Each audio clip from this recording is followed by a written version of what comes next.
Hello guys, welcome back to another video of Indian polity, and we are continuing chapter 7, that is fundamental rights.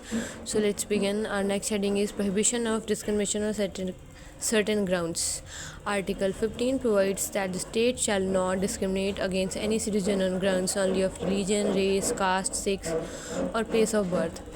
The two crucial words in this provision are discrimination and only. The word discrimination means to make an adverse distinction with regard to or to distinguish unfavorably from others. The use of the word only connotes that discrimination on other grounds is not prohibited.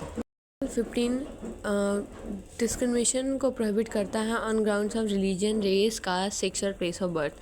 The use of the word discrimination means to make an adverse distinction with regard to or to distinguish unfavorably from others. The use of the word only connotes that discrimination on other grounds is not prohibited.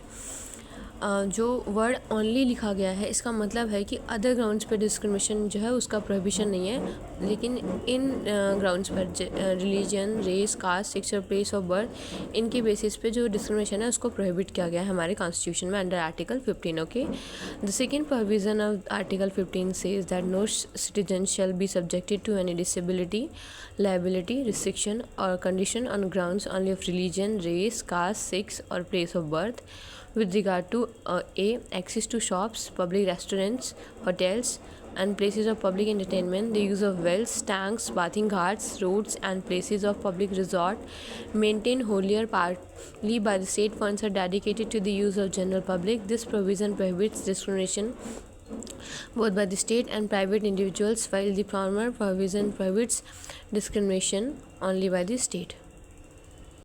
Provisions हैं मतलब इनके basis पे अगर जैसे access to shops हो गया, public restaurants हो गया, होटल्स हैं, इनके बेसिस पे अगर यहाँ पे कोई डिस्क्रिमिनेशन होता है तो वो प्राइवेट एंड स्टेट इंडिविजुअल दोनों के ही टाइप के डिस्क्रिमिनेशन को प्रोहिबिट किया गया है. लेकिन जो ऊपर है यहाँ पे सिर्फ ये जो डिस्क्रिमिनेशन है वो स्टेट नहीं कर सकता, ठीक है, उसका प्रोविज़न है. There are 4 exceptions to this general rule of non discrimination. State is permitted to make any special provision for women and children. 4 ऐसे ग्राउंड्स हैं जो एक्सेप्शन है डिस्क्रिमिनेशन को, ठीक है. पहला जो स्टेट है, the state is permitted to make any special provision for women and children. State जो है उसको परमिशन है कि वुमेन और चिल्ड्रन के लिए वो स्पेशल प्रोविज़न कर सकता है. For example, reservation of seats for women in local bodies और provision of free education for children. मतलब जो रिजर्वेशन है लोकल बॉडीज़ में, पंचायत एंड म्यूनसिपैलिटीज़ में 1/3 सीट्स का, वो एक स्पेशल प्रोविज़न है जो कि स्टेट परमिटेड है, ठीक है, वुमेन अपलिफ्टमेंट के लिए. और बच्चों को जो स्कूल गोइंग चिल्ड्रन है उनको जो फ्री एजुकेशन दी जाती है, इसको भी करने के लिए स्टेट जो है वो फ्री है. The state is permitted to make any special provision for the advancement of any socially and educationally backward classes of citizens or for the scheduled caste and scheduled tribes. For example, reservation of seats और fee concessions in public educational institutions. State जो है वो special provision बना सकता है, ला सकता है किसके लिए, जो socially and educationally backward classes हैं सिटीजन्स की, जैसे SC and STs के लिए, ठीक है, जैसे कि रिजर्वेशन ऑफ सीट्स और इन एजुकेशनल इंस्टीट्यूशंस और उनके लिए फ़ी कंसेशन लाना. ये कुछ ऐसी प्रोविज़न्स हैं, कुछ ऐसे इनिशिएटिव्स हैं जो for which state is free to take them. Okay, so that the state is able to uplift those categories of citizens who are or who have been left backward since time immemorial. The state is empowered to make any special provision for the advancement of any socially and educational backward classes of citizens or for the scheduled caste or scheduled tribes regarding their admission to educational institutions, including private educational institutions, whether aided or unaided by the state except the minority educational institution. जो state है वो जो socially educational backward classes of citizens हैं उनकी upliftment के लिए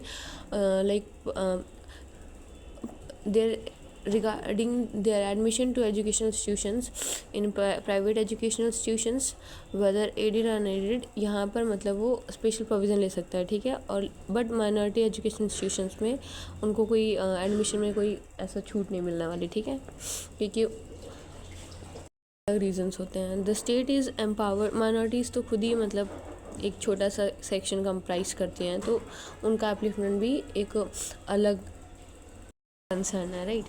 And the state is empowered to make any special provision for the advancement of any economically weaker sections of citizens. Further, the state is allowed to make a provision for the reservation of up to 10% of seats for such sections in admission to educational institutions. इसमें कहा गया जो state है वो economically weaker sections के लिए भी special provision ला सकता है, ठीक है, 4th पॉइंट में कहा गया है। और 10% जो सीट्स हैं उनको रिज़र्व किया जा सकता है educational institution admission into educational institutions including private institutions, ठीक है, एक्सेप्ट इसमें भी माइनॉरिटी एजुकेशनल इंस्टीट्यूशंस में नहीं ला सकता, बाकी एडिड एंड अनएडिड में ला सकता है, just like for SCs and STs. This reservation of up to 10% would be in addition to the existing reservations. For this purpose the economically weaker sections would be notified by the state from time to time on the basis of family income and other indicators of economic disadvantage.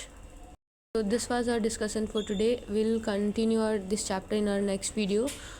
Till then, like my video, subscribe my channel and share with your friends. Thank you. Stay tuned. Bye bye.